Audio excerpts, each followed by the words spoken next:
Hey, everybody!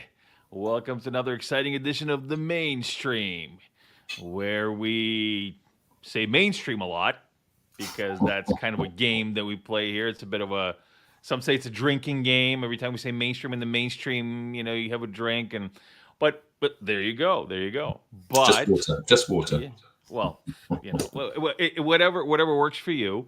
Uh, However, the purpose of the mainstream podcast is that what the cool kids call it these days? Podcasts? Is this a podcast show? Anyway, YouTube thingy is to really capture what the mainstream industries think about RWA adoption and utilizing blockchain for really mass adoption of this technology that people like myself, people like Nico are in, and basically trying to kind of bring to mass adoption to the mainstream and to basically utilize for what it's intended to be in these large scale enterprise level rollouts, right?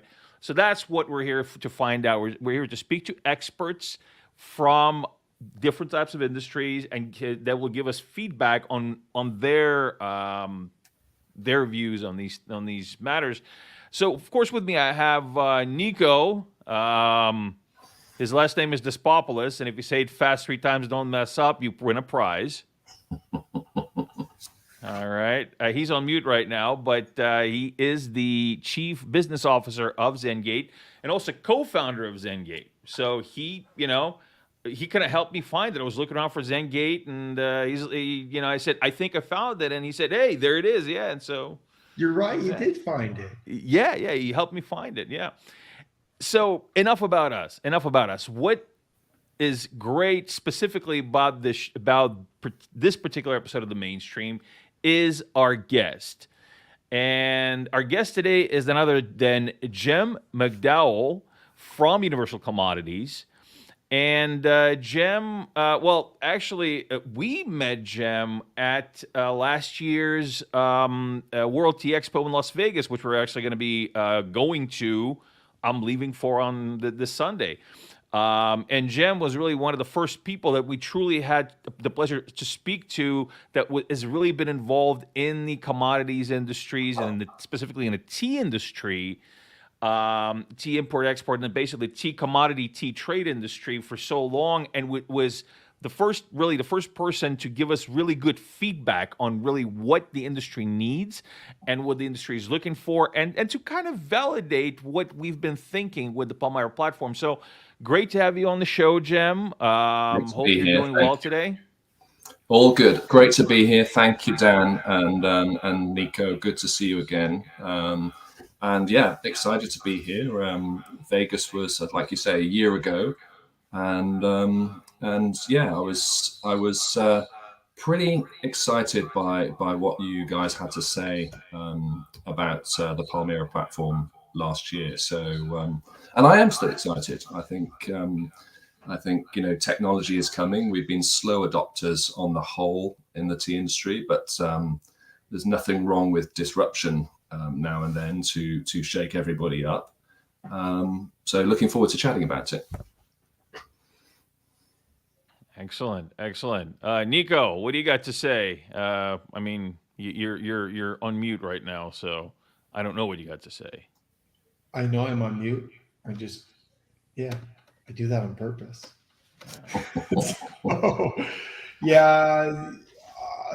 What I'd share is Jem has really given us a lot of insight over the last year, helped connect us with a lot of other really valuable people in the industry, and he's gone a long way to helping our confirmation bias. So maybe we're deep down the wrong rabbit hole because Jem has kind of made us think that we're all correct.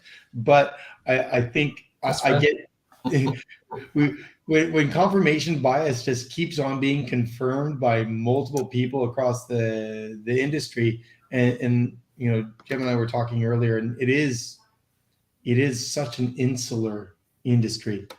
There are most people in tea who have been in tea for any time know each other, and so we keep on getting that confirmation as we go, and we're grateful to Jen for all the insight that he shared so far. We hope that we can share some of that great insight for our viewers. Yeah. Well, so let's maybe start with your background, right? So how did you come to be in the commodities trade business, and specifically in tea? Let's kind of your what is it called with superheroes? The origin story. What is your origin story? Yeah, which telephone box did I jump out of? Yeah, exactly. I saw an ad for a team manager, overseas travel, straight out of university, and in the graduate job ads, as back then it was printed paper, and I thought, well, that sounds interesting. Let me apply, and I got the job, and a year later found myself living in Sri Lanka. As a sort of trainee manager trader, and I was there for 2 years. Loved it. It was an amazing place. Still is an amazing place. Incredible people. And I'm fortunate. My other overseas tea origin posting in those days, actually, I was working for Lipton, was Malawi, and those are two of the most incredible countries growing tea that there are.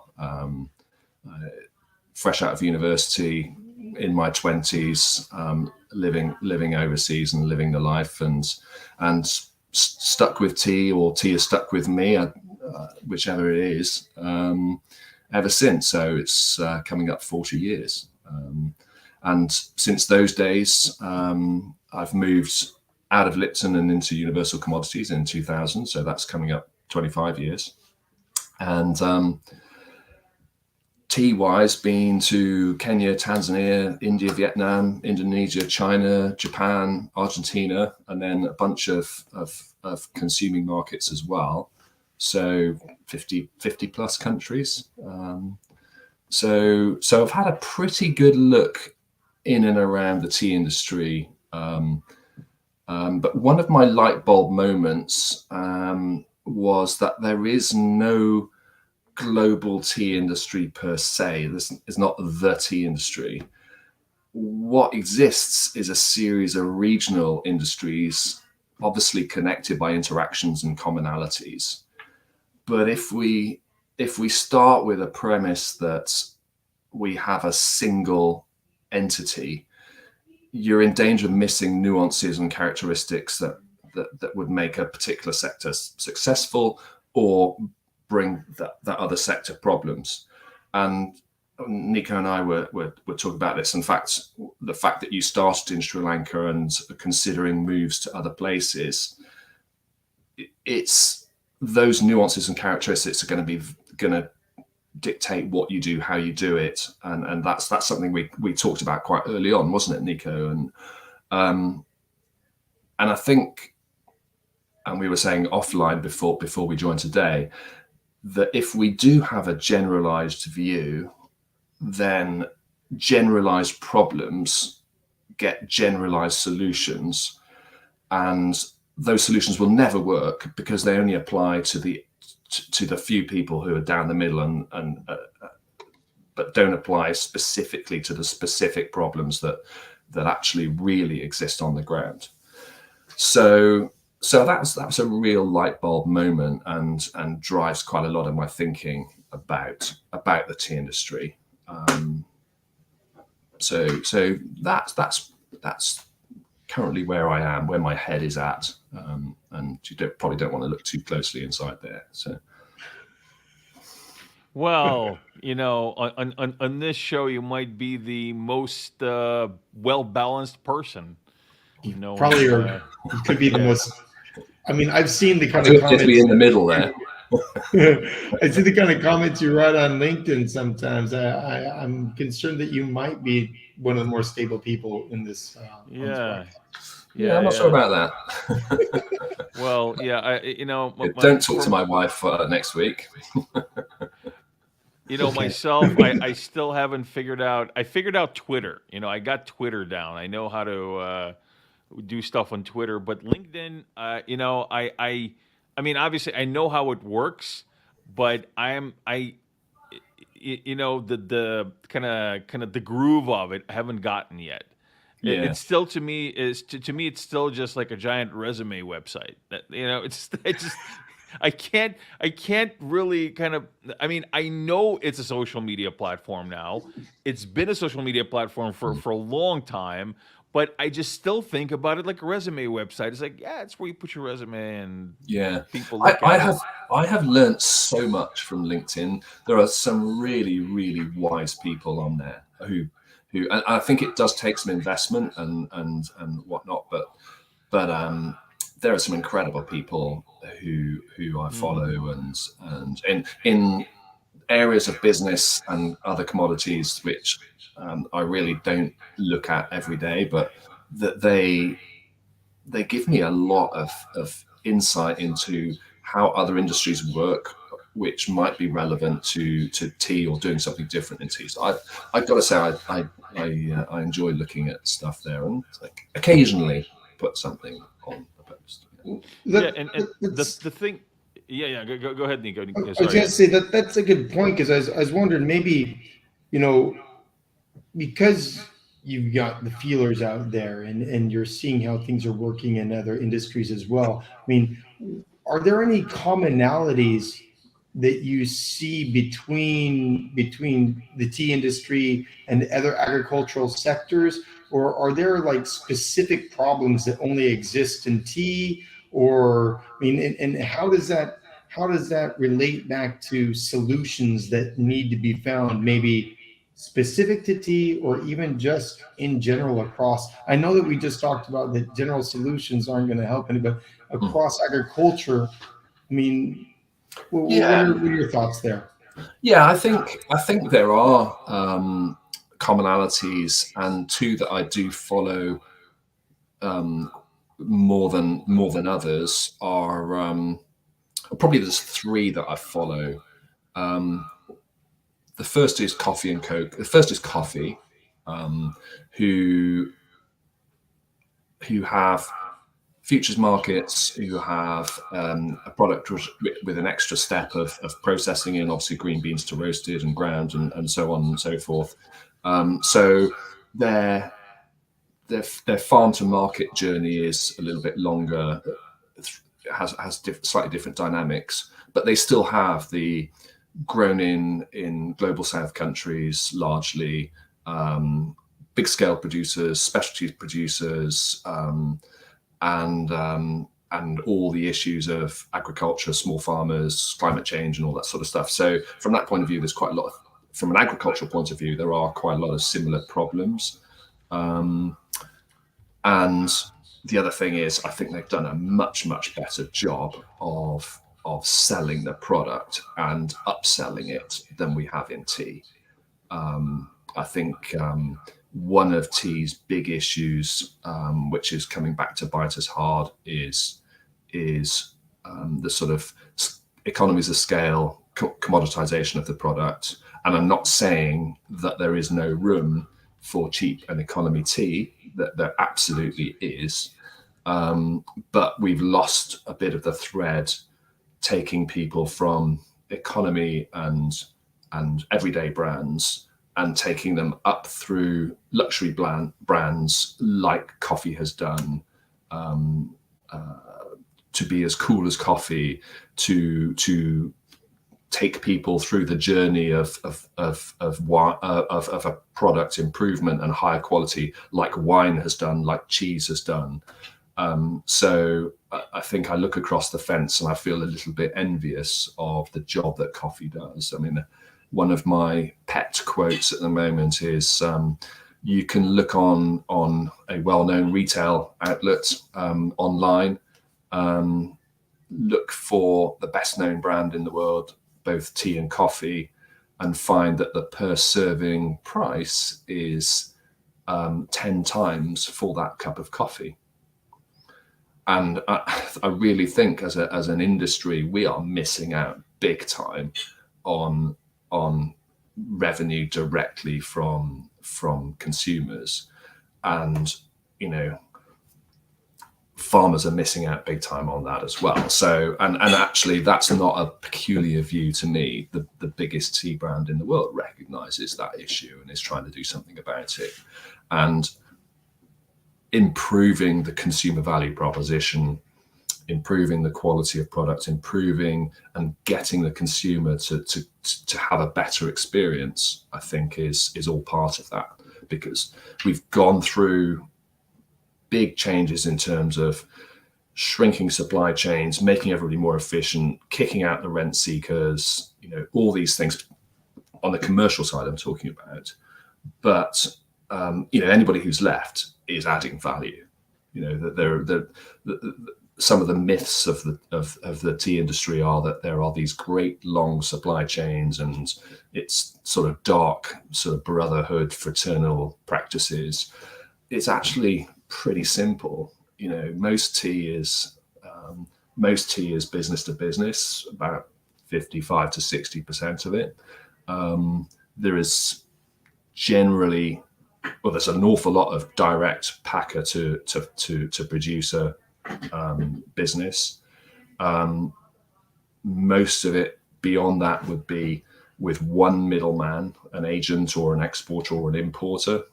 Like I said, all of whom have to add value. And the days of tea changing hands sort of 5-10 times, long gone. So we've done a really, really good job in making our business more efficient. But unfortunately, we haven't been able to improve the value of the product to the consumer. Maybe just real quick, we can try to help our viewers understand what we mean by adding value to the product. I mean, so when we have the producer in the field, obviously the value they add is the existence of the product itself, right? Yeah. So then the next step would be some sort of processing. Yeah. So tea grows according to weather, like coffee, like cocoa, like any other agricultural product. You can accelerate that growth through use of fertilizers, which is a way to improve your yield. You can also take off a larger number of leaves and buds from the bush each time you harvest. So accelerated growth, what we call a coarser harvest, which is more leaves, and processing those is detrimental to the quality of a product. You will find, and there's a saying in our industry, 2 leaves and a bud of new growth is the most difficult to harvest, but also the best quality. And we have gone down the road of moving away from 2 leaves and a bud to even more leaves than that. And that has affected quality. It's a throughput model for the factory. And the product that's gone to the consumer eventually isn't as good as it would be with the 2 leaves and a bud. So is that clear? Does that make sense? Yeah, that makes a lot of sense. And then I would think that your exporter's value is that he's collecting the product from all these various sources that now are in an efficient position to be moved out of the country. Yeah. And the importer's value is that he's actually brought the product into the country at a scalable rate. Yeah. So hopefully we've got a per kilogram rate of transport that's much lower because the efforts of the import. Would you say that that's an accurate view of this, Yeah. of the value? With a few more bells and whistles, such as financing, leveraging of those costs, financing, delivery, basically managing the supply chain from soup to nuts, so that packers and retailers can focus on what they're good at, which is packing and branding and selling tea. So those activities are like you said, scaled up, and those are very, and of course, one of the things that we're facing these days is increased regulatory oversight. So things like crop chemicals, things like traceability, certifications, good manufacturing practices, BRC standards, all the things that big retailers and big packers need to have, tacked onto their purchase of tea to ensure the efficacy of what they're buying. So, and those particularly apply to large scale, but increasingly is being applied to smaller and smaller scale. Whenever government introduces legislation, they always start with the big businesses, and then it gets rolled out to small ones, and it impacts on small businesses from a cost point of view to a far greater degree. So and as we move from what used to be larger plantations, but now are much more to lots and lots and lots of small farmers. 60% of the world's tea is grown by small farmers, smallholders. We've got maybe 10 million of those, 12 million. How do we manage all those from a regulatory access to markets? The scale of dealing with this number of people and this number of producers. So there's probably, we say 10, 12 million farmers, probably 10,000 tea factories around the world, something in that order.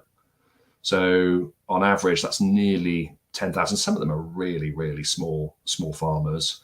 But if tea wishes to be exported around the world, it still has to comply, I beg your pardon, to all the regulatory issues. I think that's an opportunity for blockchain, to be honest. I think that the management of small farmers, the input of what they're doing, capturing that's where the sheer scale of the numbers. I think that's an opportunity. So let's kind of talk a little bit about not just blockchain tech, but tech in general. So obviously tea has always been a very important commodity. It is obviously it's highly consumable. It is it's got a long shelf life. It's has cultural penetration in many different regions. So really important, right? A very important commodity.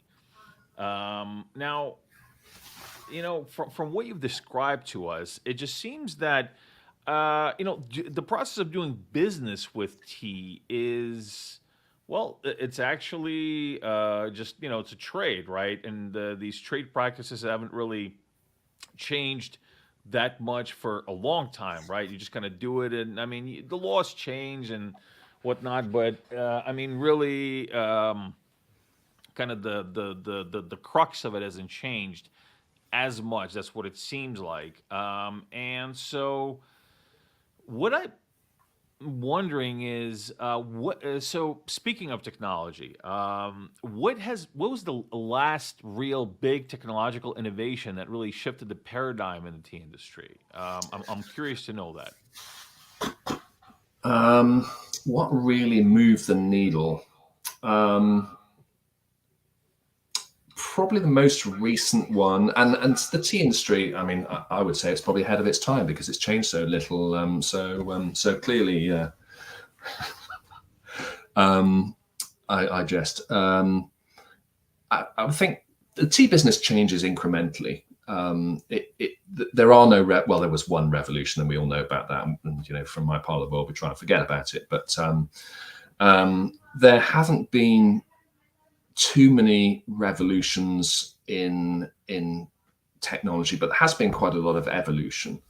So, I mean, clearly we've seen development of tea bag type tea, development of tea bags. So those have taken over, but that's taken 30, 40 years. And it's still only prevalent in certain parts of the market. Other parts of the world, they like their tea loose. So from a technology point of view, clearly the one that drives all businesses around the world is electronic communications.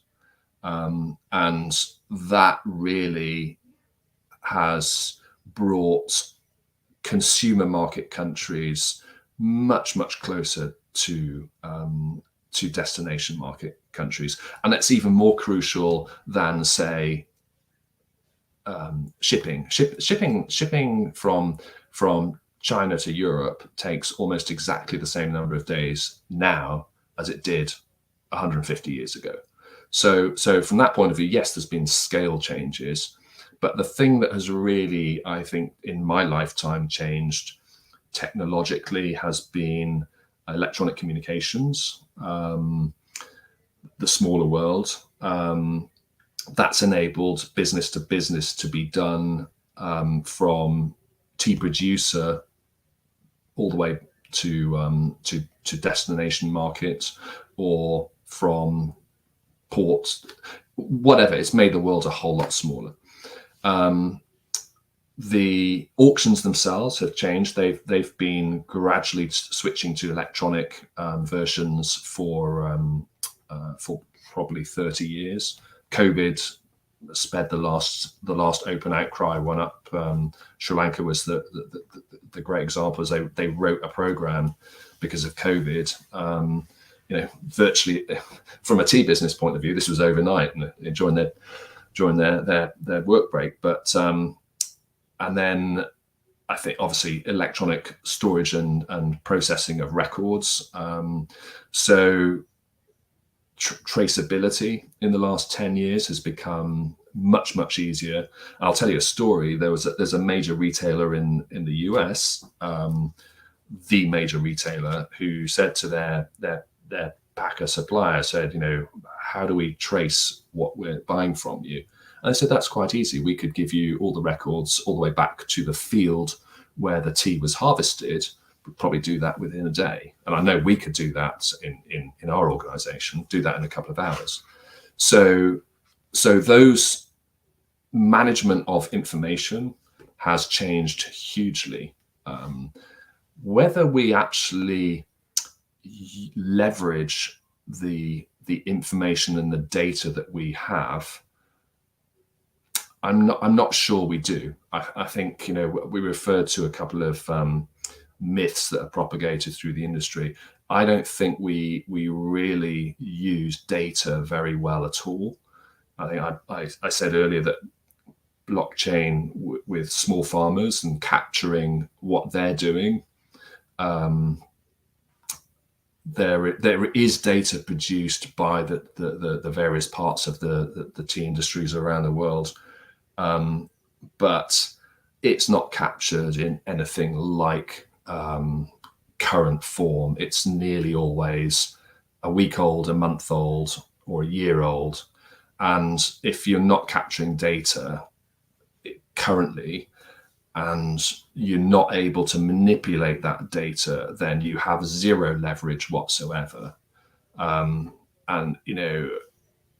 I dream of ways of capturing data that would allow us, and they're doing this in the fruit industry. I was doing a little bit of research yesterday, and in soft fruits, from berry fruits, bananas, apples, all sorts of fruits, they are looking at blockchain and AI to track whether harvesting grapes, they're doing this, harvesting times, weather, rainfall, sunshine, moonlight, that everything in order to optimize their harvest times. So I think if we could clarify what data is useful to us, and then we can't start out on a journey until we decide where we are standing, and So we that's don't know where we are right now in data terms.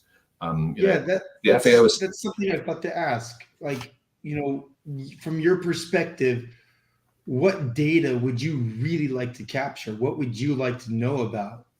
I mean, imagine you're king of the universe. You can choose anything to concentrate all your powers on. What do you want to be able to perceive about the product that you're buying? yeah. First, I don't think we would need to capture everything, but you want to capture key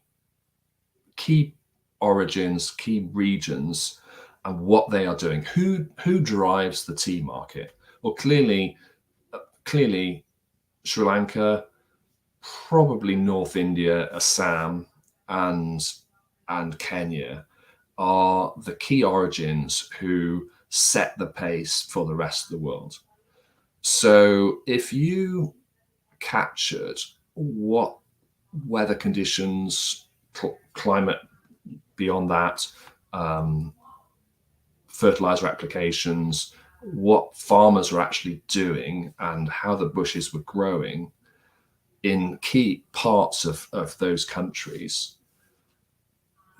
I do feel you'd have a pretty good chance of actually understanding how much supply is coming through, what the trends are, not just from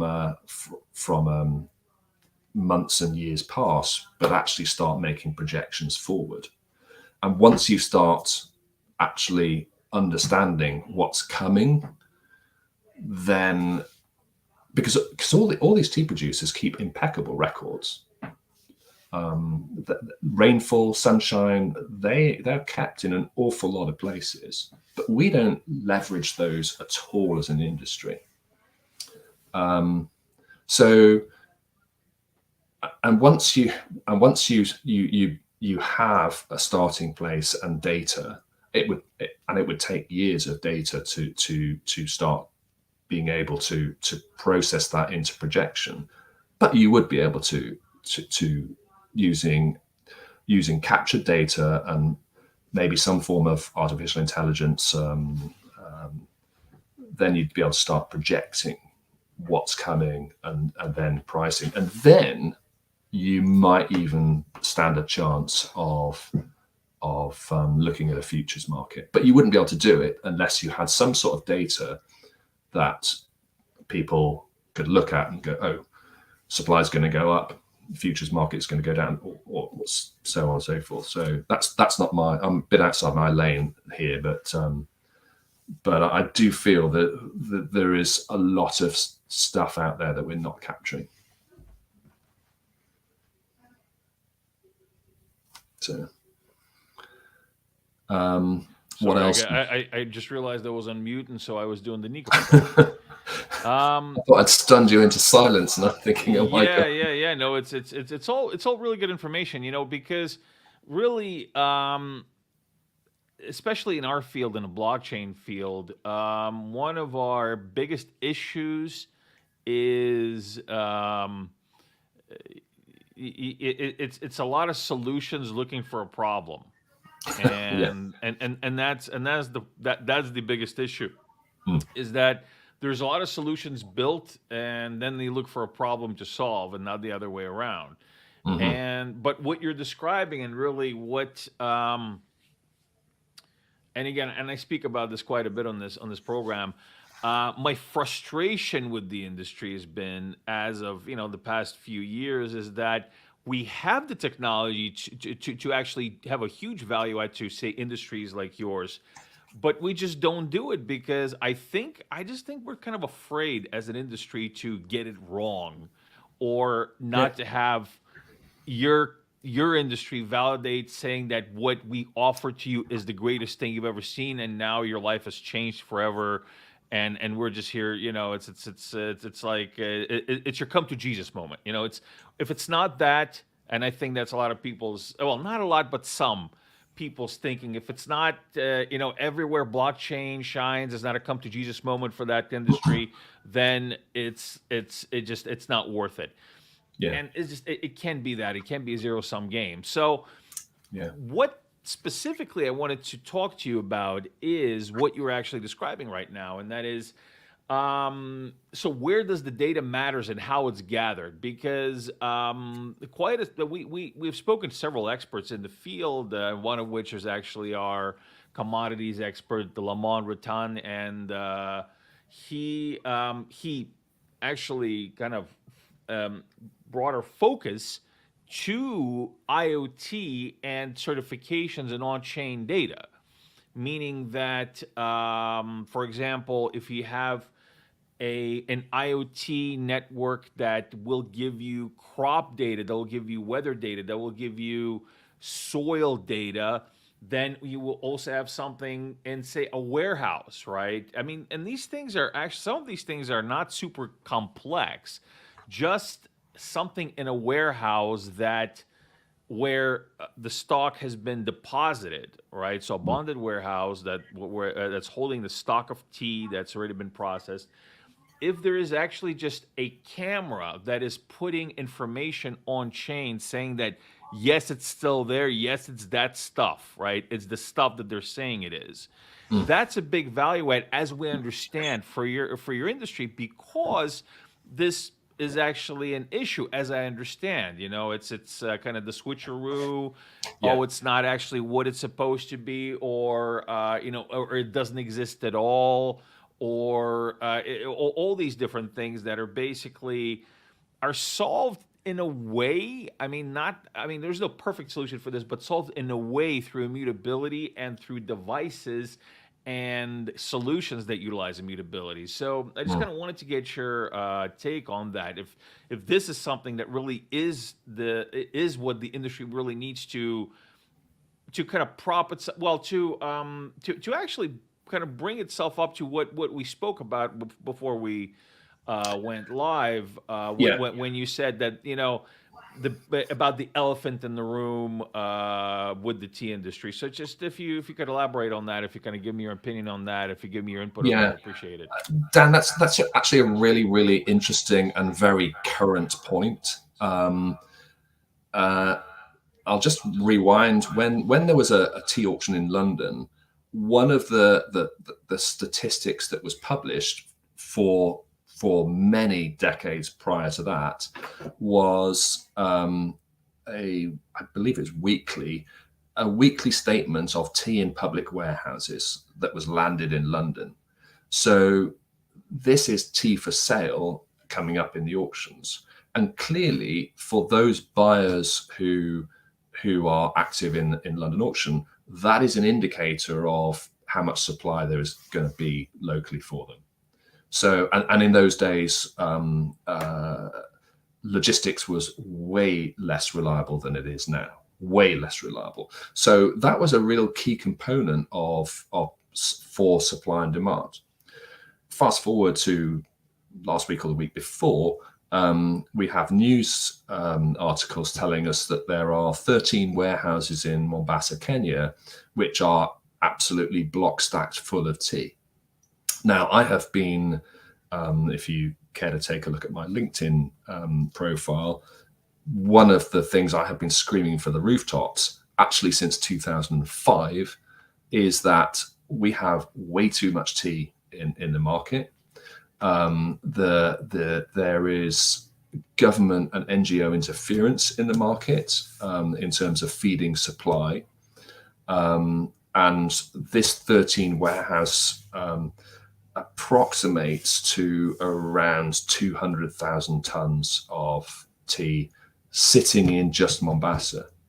So, and why is this a big number and why is this of concern? So if you look at all the black tea produced in the world, 4 million tons, roughly, a bit more than that, about 1.4 million gets traded around the world, out of Argentina, out of Kenya, out of the rest of Africa.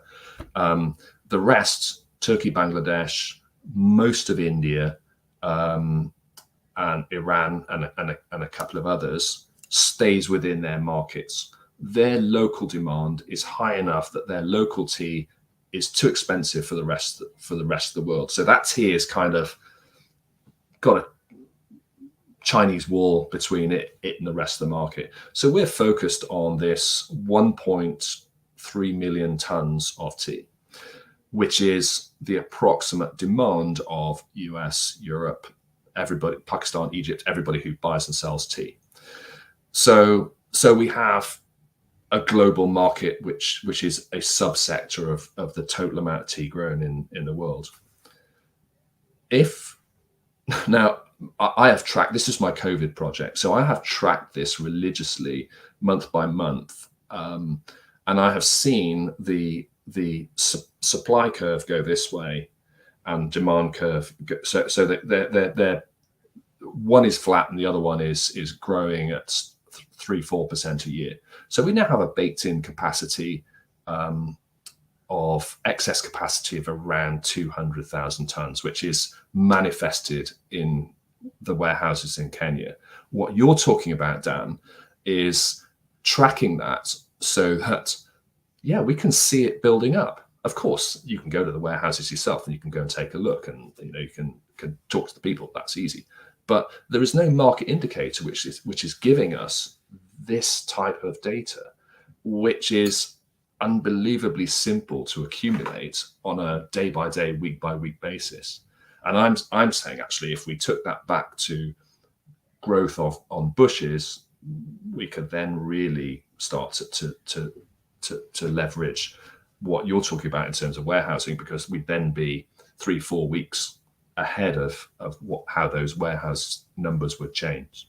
So all this comes back to our data. But while we are getting governments and NGOs fixated on volume of tea produced and there's two drivers of this. One is governments want foreign exchange, and the other one is that NGOs want farmers and tea workers to have higher wages. Both of those are completely legitimate wishes, but the problem is that they, in a commercial market as tea is, it's all privately bought and sold. There are no government contracts anymore. Egypt and Russia are out of it.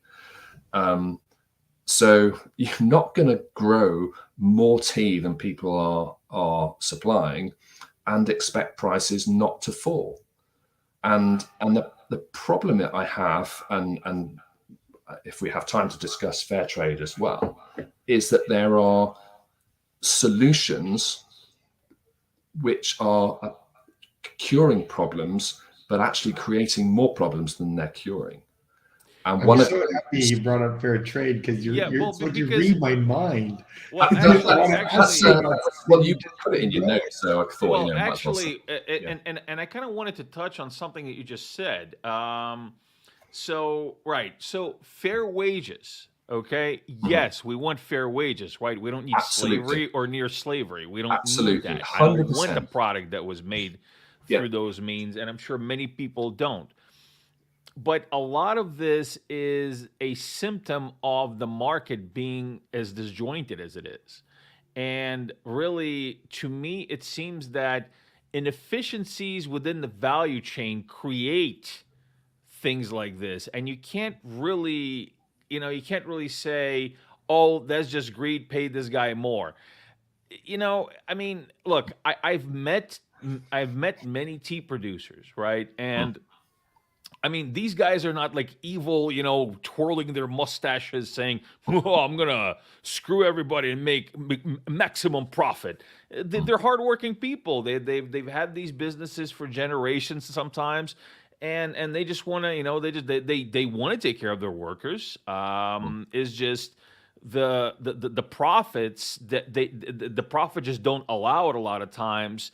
Because and this is not because tea cannot be a very profitable or a fairly profitable endeavor. It's because throughout this value chain you have these kind of vacuums and they suck the value out of it, and some of these are created by middlemen, some of these are created by inefficiencies. And Mm. in the end, you basically have this. I don't know what it is specifically with tea, but with coffee, I understand that something like only 7% of the value or of the price that you pay at the end, right? So, like, say you go to a Starbucks and you pay an X amount of money for a cup of coffee, something like 7% of that actually goes to the producer. And I don't know what it is with tea, but I'm pretty sure it's kind of close to that. It's I've seen one study, and I cannot say that this is indicative of the whole industry. But you're 100%. I agree with you very much, Dan. But tea, it's around 10 or 12%.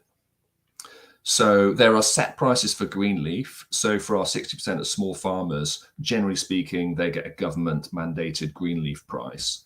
But does that, this is one of the issues I have with some of the thinking that goes on outside the tea industry, is that small farmers need to get a living wage from their plot.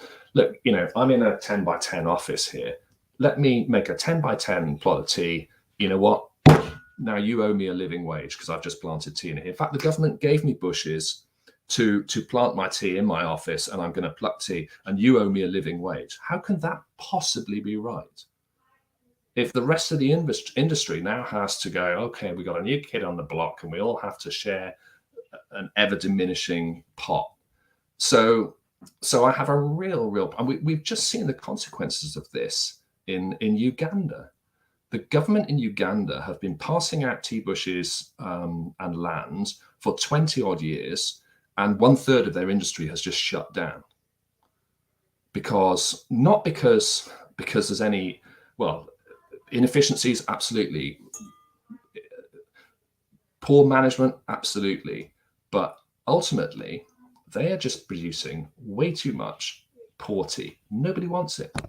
So we have all those inefficiencies and all those value equations, which we must address. If we just keep feeding the hopper and producing more poor tea, we're not going to solve anything. The best example of the tea industry working, there are two actually, are China and Argentina. And in China, they really value tea.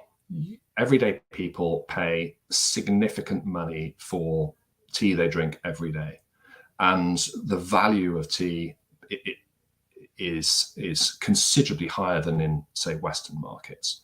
So they have a culture of valuing the product, and prices reflect how that product is valued there. And that doesn't mean to say that there aren't economy teas bought and sold for poorer strata of society. Absolutely. Nobody can pretend that you don't need cheaper products for poorer people until they get back on their feet. Yeah, inherently though, Asia is a tea culture, and that's what I was talking Understood. about before. Yeah. In some places is just so kind of entrenched in the culture. For example, Japan. Japan is like, there's tea everywhere. A specific type of tea, but it's everywhere. Yeah. Same with Turkey. Turkey. Tea. I must have drank more tea in Turkey than I've ever drank in my life. Yeah, but why do we value coffee 10 times more than we do tea in the United States? Well, because I think this is actually it comes down to more, I guess, and this I guess this is a combination of things, but really with coffee, I think it's more about the industry being a lot more. I would say, putting in a lot more time in explaining how to define your palate. Bingo, Right? bingo. So, and Better with tea, marketing. yeah, Better yeah. marketing. It's exactly. So with coffee, dark roast, medium roast, light roast, Arabica beans, Colombian coffee, like all this different coffee, and Mm. really you have people. I mean, I also love coffee, and Mm. I can tell the difference, Yeah. but I'm not like a coffee expert, but I can tell the difference. You taste this one, you taste this other one, you can define it, right? Yeah. Yeah. But with tea, I can do the same thing, but a lot less people will actually have that understanding and say, okay, so your Ceylon teas, your green teas. I mean, of course they know, but I mean, even with black teas, right? Mm. What is the difference between, say, Earl Grey and just straight Ceylon Picoy? What is Yeah. the difference? And you know what, Dan, you're 100% right. We need to do a better job in marketing the product and differentiating the various products. And I think the specialty uh, development in the last 10, 20 years in the US has clearly shown that there is an appetite and a desire to know more about tea, to understand it better. And that's not denigrating the economy of the commercial sector. That has a role to play. But as I said at the beginning, we went too far the other way. And that tide is now flowing back. And hopefully the market will be more balanced in terms of, yeah, sure, some great economy teas, but also some fabulous specialty artisan teas as well. So that I believe is the natural progression. Where I do have a problem is as Nico nicely put it, is solutions looking for a problem. And while we do have problems and there are inefficiencies, I completely agree with you. We cannot say that applies to the whole industry, and that we're going to apply that problem to everybody. Because I think there's a bit of a feeling that is, that those issues are being sort of solved with a sledgehammer, not a scalpel. Yeah, The other yeah, one I wanted to exactly. mention was Argentina. And Argentina is really interesting because it doesn't have the high labor component that a lot of other tea origins have. So they are fully mechanized. But there's an industry which is incredibly efficient. It's the most efficient industry in the world. It's 100% mechanized. Yeah, it's not specialty quality, but they do things, they manage their business, they manage their farmers and their fields in a much, much more business-like way. That business-like way is unfair. In a much more efficient way, and more progressive way than a lot of tea origins do.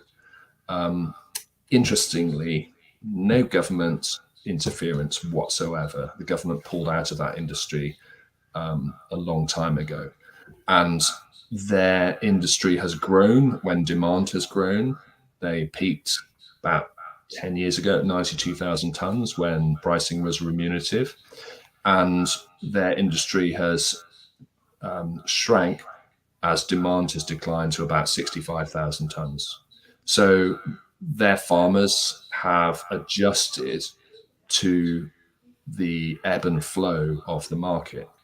And I truly believe that an awful lot of tea producers should go to Argentina and understand how they manage to do what they do. And there are commonalities. There are lots of differences between them and other places. But if we're not willing to look over the fence and look at where we could do better, then we're just gonna ossify and just do the same old thing we've always done. And that's why in Vegas last year I was excited, because you guys are breaking the mold from what has been done for 100 years or what have you. So you are going to offer producers who have to go through a system that doesn't work for them, but equally give them some of the scale opportunities that the rest of the world has been able to leverage. So, people like Argentina and other producers. So, and I think that obviously, that's going to need time to develop. Nothing ever happens quickly in tea, but I think that's the most interesting thing. Well, we actually have we have a question from the audience here, and it actually has to do with traceability. So this is from Benjamin Wilson, one of our greatest supporters, and so the question is: this, a simple QR code on a product with a summary of its life cycle with options for on-chain and off-chain info, which basically means on things that are stored on a blockchain and not stored on a blockchain, or just maybe stored in a regular database. For those who are more inquisitive, would this be difficult to aggregate? So basically, aggregating information is what we're talking about here. Putting it on chain, and this is actually quite a bit of what we're doing with Palmyra is. And this actually comes up quite a bit. How do you know? How do you know it's real information? How do you know that you didn't just stuff a ballot and envelope and ran away and said that's the guy that won? God, where could that possibly happen?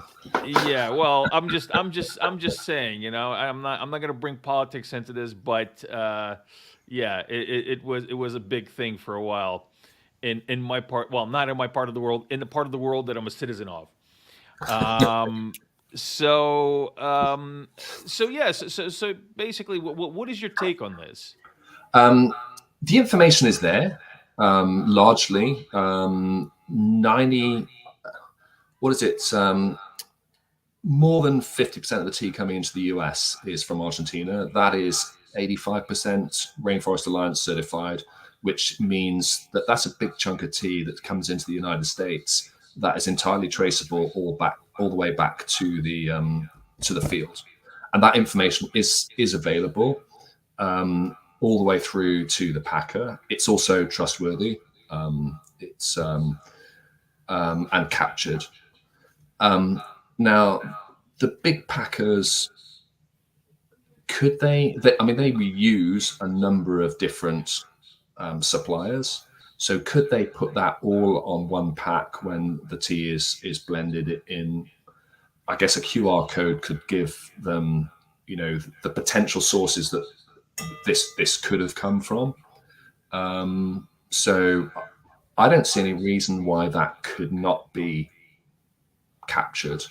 But I'm really the wrong person to ask that question, because that's a branded pack question. I see no reason why it couldn't be done, to be honest. But then, if a brand wants to have its blend recipe secret, then do they want to advertise that to their competitors? So there are some, views on the other side. So what should be publicly available, what is publicly available, and what do people actually want to go, well, this is our proprietary business and we don't want to share it. So a lot of brands actually publish who they buy from and where their teas are actually from on the internet, on the internet as well. So I know Twinings do that and Lipton do that. So well, here's the question, right? So they publish information. How do we know they're not lying? How do we know that this information is valid? I think that's actually one of the biggest. I know the question. I know the answer. Is Nico just stuck like that, or is he just stuck? I think he might be frozen. Yeah, maybe he just catatonic. I don't know. Anyway, but that's a good frame to get stuck on. It's very endearing. Oh, there you go. Sorry, Nico. I didn't mean to hurt your feelings. Yeah, I know the answer to this, but I wanted to hear it from you. So what incentives would a company have to keep the data clean, or a producer, for example, right? What are their incentives to keep this data clean? Why would they keep it clean and not just BS you with whatever data just to make you think that it's so great? I mean, I've been in business 40 years. I think on the whole, it's a pretty honest business, but that's not a reason to do anything other than just be an honest person in business. But if I had a $50 million, $100 million, $200 million brand, and I wanted to start telling lies about where I was buying my tea, I think in this day and age, you'd be pretty quickly found out. Very quickly found out, and that puts your entire brand value, in jeopardy. So there is every incentive for people to do things properly and do them the right way. And I'm gonna play the personal card. I know an awful lot of people in the tea business, and they are as honest as the day is long. And that's just my personal opinion. Benjamin, who asked the question, Dan, you asked the question. You don't know these people. You don't know them from Adam. You've got no reason to believe what I say. But I think that the real incentive is that you have built $100 million, $200 million brand, and you are not going to do anything to put that in jeopardy. And if you are, you're a fool. Yeah, well, and that's really what it is. I mean, this is actually exactly what I always say when somebody asks me this question. I say, well, you spent all of this time building up a business. Why would you want to torpedo your own business? Yeah, that's your biggest incentive. You will get found out sooner or later. Yeah. If you're a small business, the tea industry is not an easy industry to survive in. So if you're a small business and you're lying about your sources, then that's even worse, because you're spending all this money trying to start this business and you're already torpedoing your own business, and you already have this competition to be against. Yeah. And now you're found out that you're giving out false information. So you're basically kind of putting nails into your own coffin there. Yeah. There was an example about 25 years ago, maybe a little longer, in the 90s in the UK, where a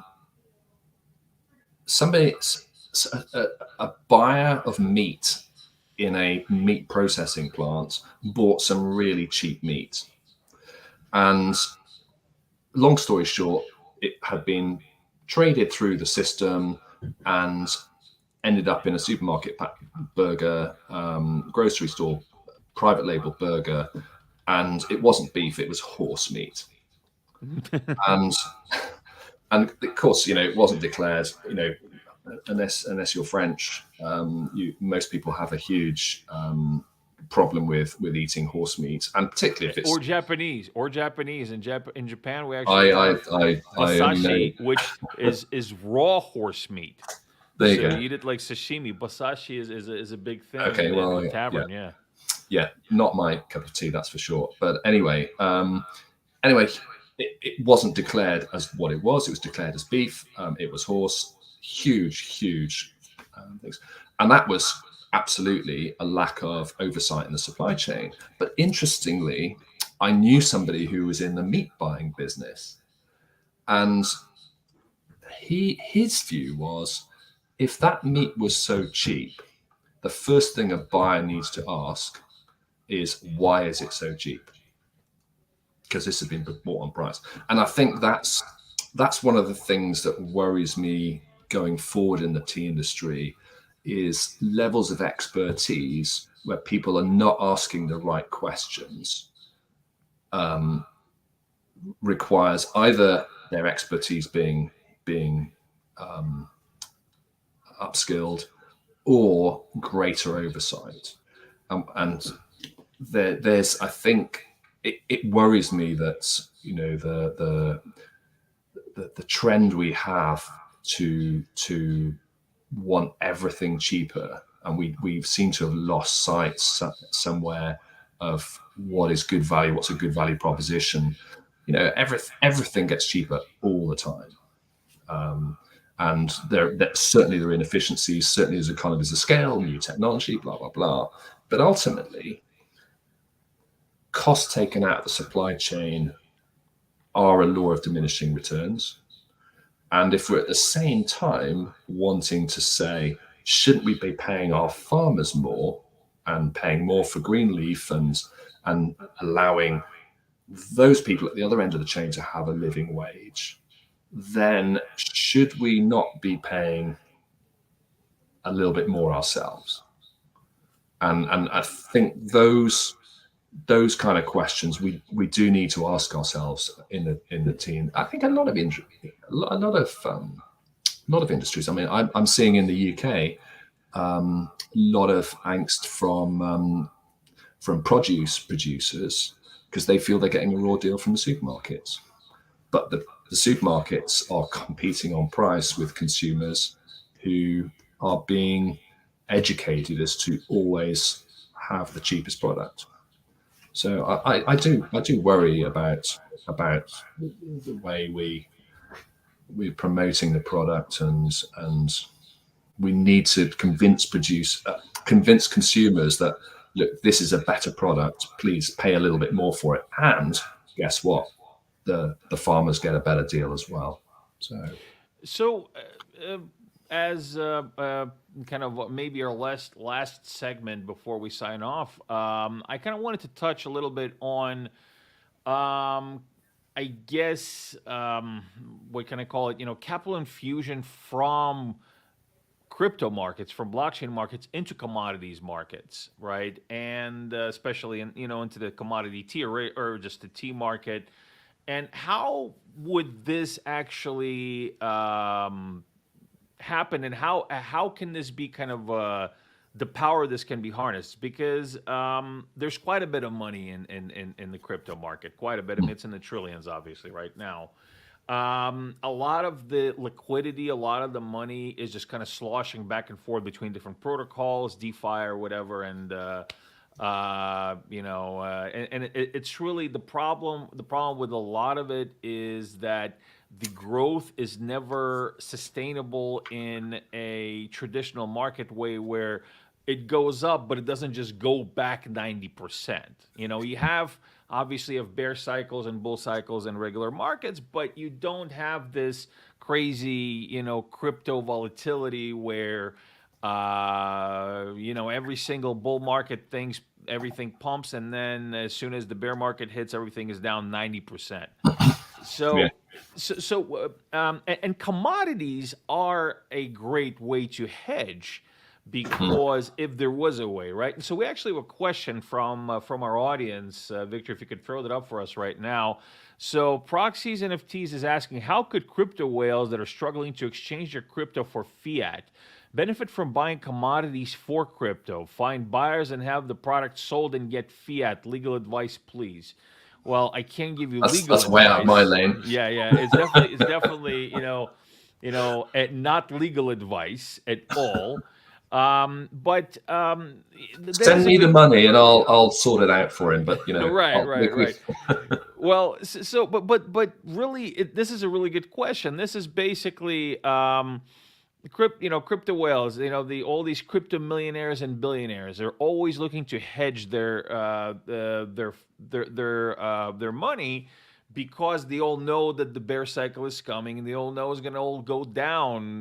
These crazy amounts. Commodities are a very nice place to hedge because you're not really kind of investing in air anymore. You're not investing in a dream. You're investing in something solid. This is why RWAs are such a great and powerful narrative this market cycle in the blockchain and crypto world. And so, how could you? I mean, and I know this might be a bit of a kind of an off question for you, but I'd just like to get your opinion on. So you have somebody who's a crypto millionaire. They are. They can't really cash out that easily, right? So what they need to do is they need to find other ways of, and it's liquidity, it's regulations, it's all these different things. So instead of actually cashing out, you transfer investment into something else. how can they benefit from, say, putting money into the commodity tea industry, and how can they help? I guess the tea industry find these products so that they can actually get the money out. So as if you kind of understand what I'm trying to get here, they kind of they are your backer, right? So you are a tea producer, or you are a conglomerate of tea producers, and you have a backer that is doing it with crypto. They're doing it through crypto, and then they basically, when you sell the commodity on your regular market, right? They then get the crypto. I mean, and they cash it out. So basically, it's a fiat transfer of money. So how do you see this? Do you see this happening? First of all, how do you see it happening, and how Oof. feasible is it?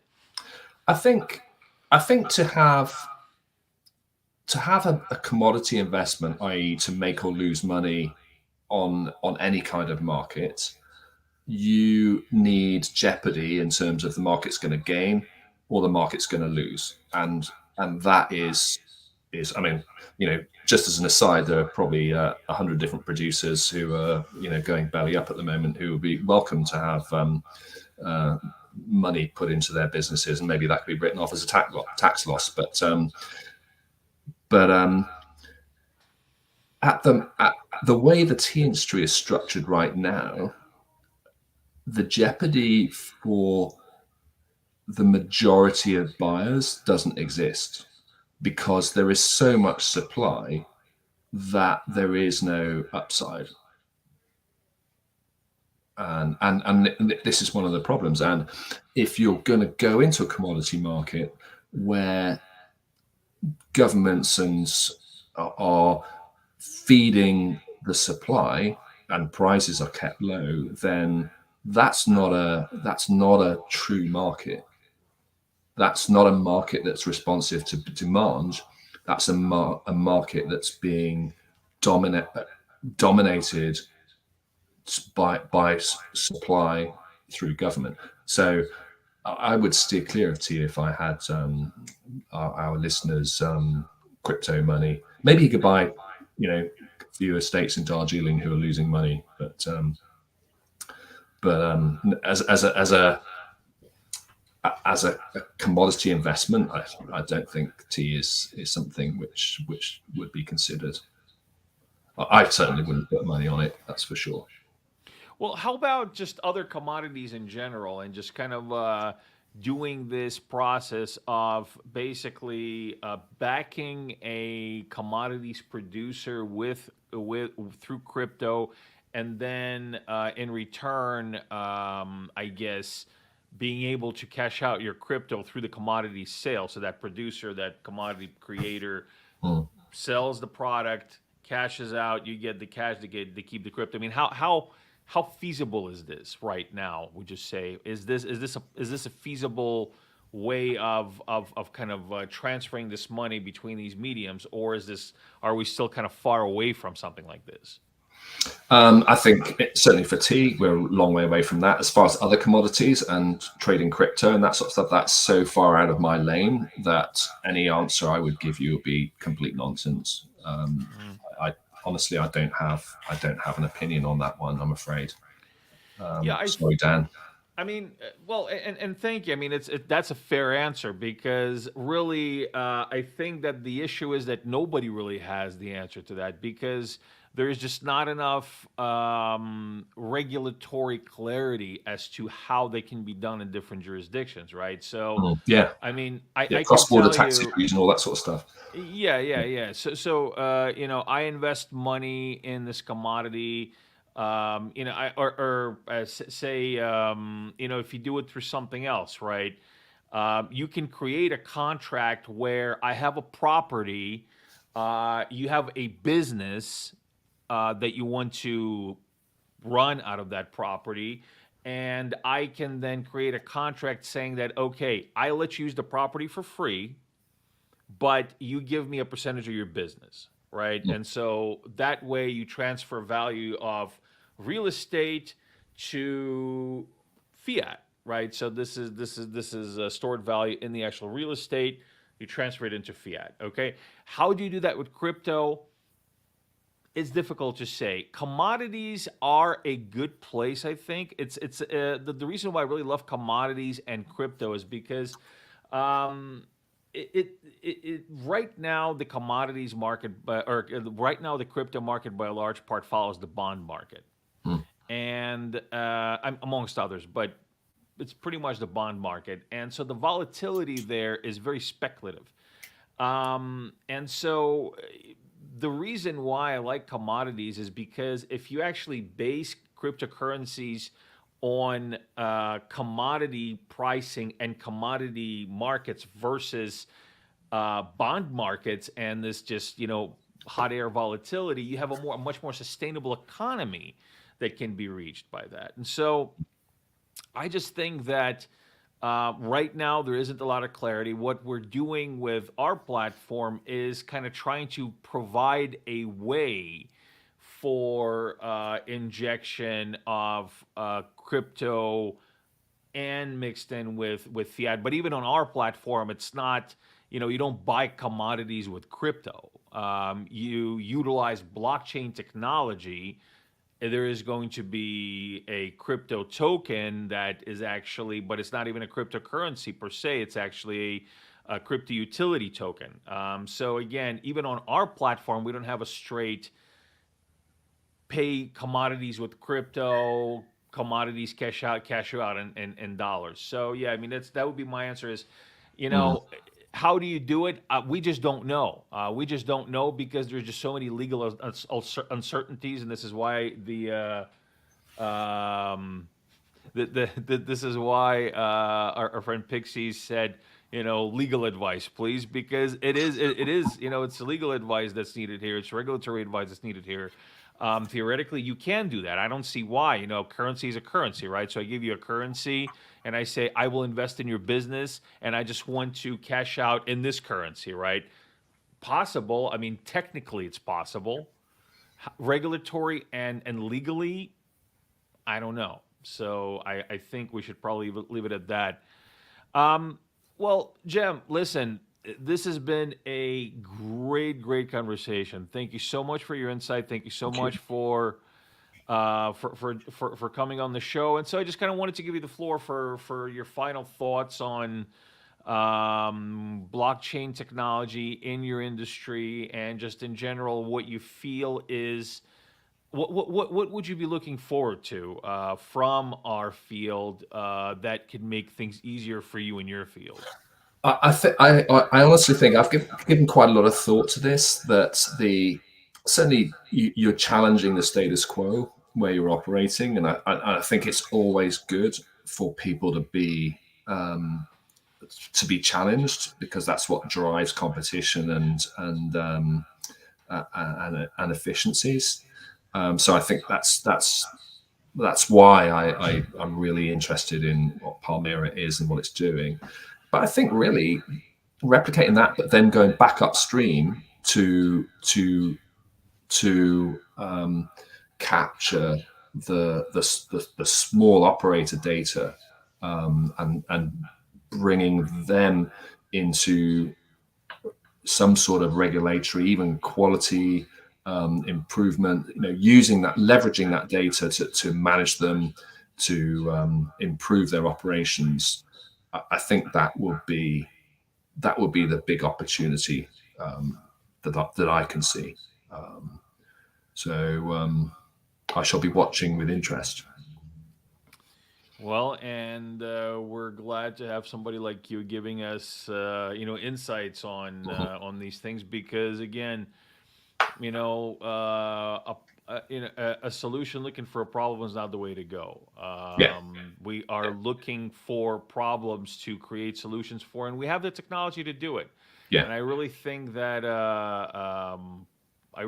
we can do it if we just listen to people like you and we kind of really embrace what you have to say. We have plenty of problems. Don't worry about that. We can always provide you with problems. Well, and hopefully we'll be able to provide you with viable solutions that will make your lives easier and business better. Yeah. Well, thank you for asking me on. It's been an absolute pleasure. I'm sorry to miss you in Vegas, but I'll be on a beach somewhere.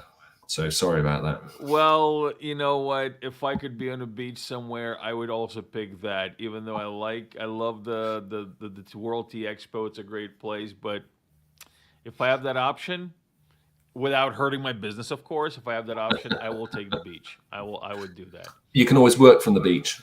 I could, yeah. It is the 21st century. We do have connectivity, sort of. There you go. Well, There you not go. in Nico's case though. Nico has left us, and I don't think it was because he was mad at us. I just think, yeah, the connectivity gods weren't with him today.